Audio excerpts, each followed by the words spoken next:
Salut à toi, j'espère que tu vas bien et je te souhaite la bienvenue dans ce tutoriel gratuit de Motion Live Teach. Alors si tu ne connais pas, Motion Live Teach, c'est une plateforme qui te permet d'apprendre gratuitement les effets spéciaux et le cinéma d'animation numérique. Donc si tu es intéressé, je t'invite à te rendre sur le site internet teach.motion-live.com. Je t'embête pas plus longtemps et je te dis à tout de suite sur ce tutoriel gratuit. Salut à toi, bienvenue dans ce cours sur Motion Live Teach, dans ce cours gratuit. Maintenant qu'on a fini de faire le shading de nos vaisseaux, eh bien on va regarder déjà comment les ajouter dans la scène principale, parce que finalement il y a quand même une petite manip à faire que je te montre maintenant. Donc pour ça, tu vas venir, on est dans notre scène ici de toujours notre TIE Fighter, rappelle-toi, d'accord? Eh bien on va venir ici remplacer cette scène par la master. Donc vous faites un tu fais un CTRL SHIFT S et tu viens ici choper ton UV TIE Fighter Master et tu cliques dessus. Alors c'est un peu dommage que je l'ai appelé UV, mais c'est pas grave. Donc UV TIE Fighter Master, je fais OK et en fait c'est le master. J'aurais pas dû l'appeler UV, mais tant pis. Donc on sait que c'est le master TIE Fighter. On va faire la même chose pour le X-Wing. Donc tu viens ouvrir ton X-Wing, donc X-Wing Shading 2 ici. Tu regardes s'il est bien shadé. Parfait.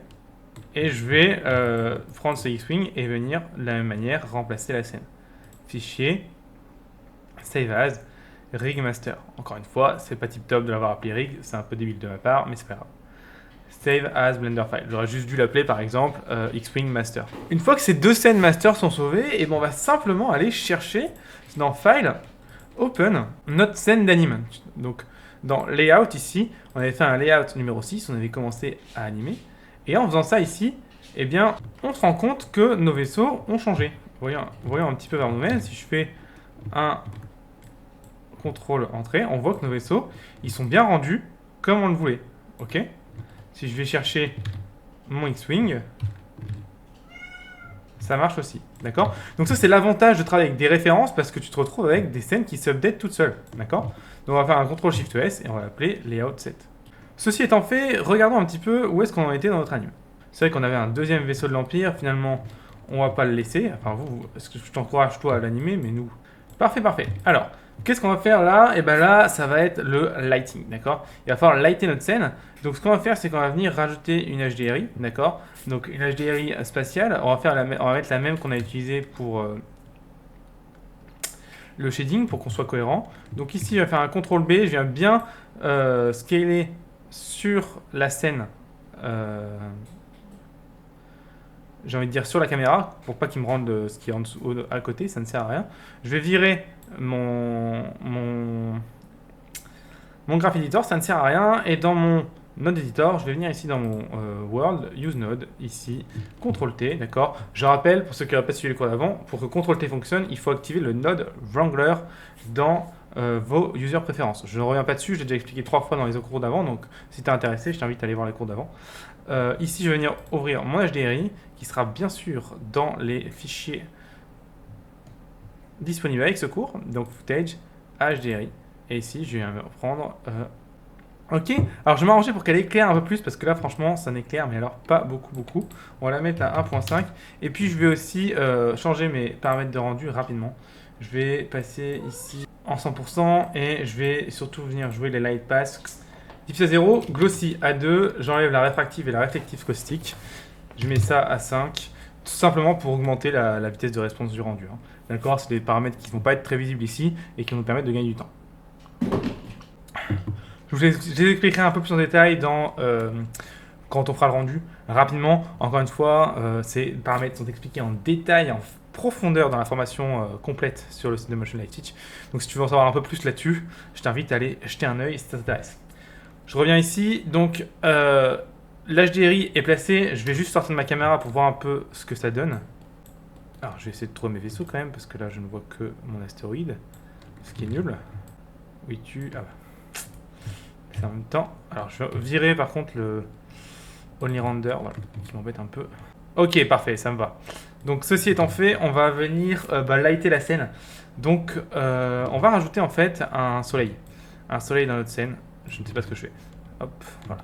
Donc un soleil dans notre scène. Donc pour ça, je vais venir simplement rajouter une directionnelle. Le soleil ne sera pas présent, si je puis dire, dans le rendu. On pourra peut-être même le rajouter si on le souhaite en post-prod derrière, on verra. mais en tout cas, il ne sera pas en présent dans le rendu, et il va être en contre-jour quelque part ici. Donc pour ça, je passe en 3D ici, d'accord? Je sors de ma caméra, j'enlève mon CTRL B pour qu'il ne me dérange pas, et je viens ici simplement créer une light, j'ai envie de la faire au centre du monde, hein, ce sera le plus simple je pense, puisque rappelez-vous, une directionnelle light ne prend pas de direction, c'est-à-dire que peu importe où je la mets, elle l'éclairera de la même manière. Ok, et on va venir, hop, voilà, éclairer, oh, comme ça me paraît pas mal. Donc pour avoir une espèce de light ici, une light rim, je vais passer ici en 3 pour la puissance. Je vais changer mon espace colorimétrique. Alors, où est-ce qu'il est? Donc dans Color Management, je vais me passer en filmique. Alors pourquoi je passe en filmique? C'est simplement pour avoir des couleurs un peu plus palotes et moins de noir cramé et de blanc cramé. Ça me permet d'avoir un peu plus d'espace justement de plage colorimétrique, donc c'est pratique. Je rentre pas non plus en détail là-dessus. Je le ferai dans une formation complète parce que c'est vraiment un point qui est vraiment très complexe à expliquer. Donc je ne reviens pas dessus. Mais bon, voilà, sachez que ça étend un peu la plage de couleurs, donc ça vous évite d'avoir des noirs ou des blancs cramés. Et ici, on va avoir donc notre soleil qui est clair. Alors je trouve que les ombres sont pas mal justement. J'avais peur qu'elles soient trop douces. À chaque fois il veut tourner. Mais non, je trouve que c'est bien, au contraire. C'est peut-être un peu trop dur même. Après globalement, logiquement dans l'espace, l'ombre elle est super dure. Hein, donc ouais, non, on va rester là-dessus. Hein. On va rester là-dessus. Voyons un peu ce que ça donne côté caméra. C'est pas mal. Et donc là en avançant, ils vont rentrer justement dans l'ombre, logiquement. Ouais, tac. Et ressortir au soleil. Non, c'est bien, c'est bien. Ça a de la gueule, si je puis dire. Donc voilà, donc ça, ce sera notre soleil qu'on va mettre encore un peu plus fort, je pense. Peut-être à 5. 10. Allez, 5 pour pas que ça crame. Tiens, d'ailleurs, si vous voulez voir si votre image est cramée, petite astuce assez intéressante dans le color space ici. Vous pouvez, non, pas dans votre color space, autant pour moi, je dis n'importe quoi. Dans votre color management ici, vous pouvez mettre filmic, vous pouvez mettre false color. Ça vous permet de voir où est-ce que votre image est cramée. D'accord? Donc là, voilà, par rapport à ce que je vois, rien n'est cramé. Si je veux voir si c'est cramé, je vais pousser ma light à fond pour vous montrer. Si je mets 50 par exemple, voilà, tout ce qui est rouge est cramé. D'accord? Donc tout ce qui est rouge ne sera pas récupérable en post-prod. Donc c'est bon à savoir, éviter d'avoir justement du rouge. Oh, on voit qu'à 15, on a pas. Donc on va peut-être passer à 10 comme tout à l'heure en fait finalement. On va repasser en filmique, hop, pour regarder ce que ça donne. Ouais, c'est pas mal en fait, hein, ça donne plus de contraste quand même. Hein. Yes. Alors on va rajouter une light quand même, une autre directionnelle, puisque encore une fois on est dans l'espace. Donc en fait, chaque directionnelle est une étoile, donc un soleil, ou alors une planète qui réfléchit la lumière, d'accord, qui sera moins forte, mais qui sera de la même manière, et qui sera potentiellement d'une couleur différente. Donc là, je vais renommer cette light ici, je vais la mettre Key Sun pour la lumière principale, d'accord, et c'est un soleil. Et je vais la dupliquer, ok. Je vais la retourner pour qu'elle éclaire vraiment à l'opposé, peut-être même vers le bas, comme ceci. Voilà, alors je regarde un petit peu ce que ça donne, ouais c'est pas mal, c'est pas mal du tout. Sauf que elle, elle sera beaucoup plus grande puisque c'est une planète. Donc elle sera potentiellement beaucoup plus proche, donc elle va faire des ombres beaucoup plus douces et elle sera beaucoup moins forte. Donc globalement, on va avoir quelque chose avec une taille, je pense, bien plus importante. Peut-être quelque chose comme ça ici, pour avoir des ombres assez douces. Voilà, et avoir une puissance de feu. Déjà avoir quelque chose qui éclaire d'une couleur peut-être un peu bleutée. C'est une planète bleue. Et elle éclaire peut-être à 2. D'accord. Alors l'astuce pour voir si une light éclaire bien, vous pouvez la cacher pour voir un peu ce que ça change à chaque fois. Vous voyez? Hop, la différence.